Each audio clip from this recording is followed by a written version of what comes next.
And shortly after Bruno's funeral ended, another alleged mobster was standing before a New Jersey judge. Superior Court Judge William Marchese sentenced Patrick Pizuto to 8 to 12 years in state prison on a murder charge. It was part of a bargain Pizuto struck with state criminal investigators. He could have gotten 15 years. And Phelps Hawkins reports the door is still wide open for Pizuto to continue his cooperation.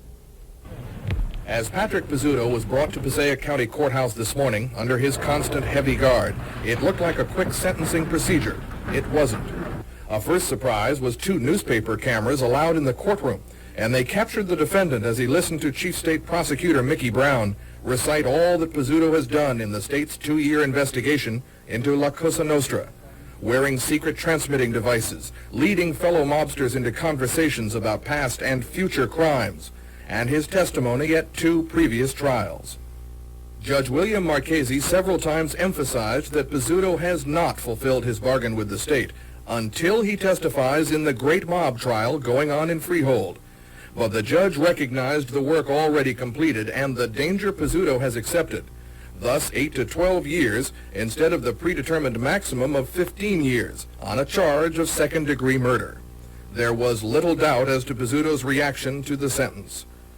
Afterward, Pizuto's attorney admitted to surprise and hinted at an important possible change of heart by his client. I expected the 14 to 15, 8 to 12 is significant. The most significant thing that happened today, though, was the fact that the prosecutor made a representation that in the event Pizuto does testify in Freehold, they will come back into court and move the court perhaps for a reduction of sentence. That may prompt Pizuto at this point to reevaluate and perhaps testify. Galluccio said there could very well not be an appeal to today's sentence. Instead, the focus being special security arrangements for Pizuto while he's in prison. Patrick Pizuto's future is in many ways uncertain.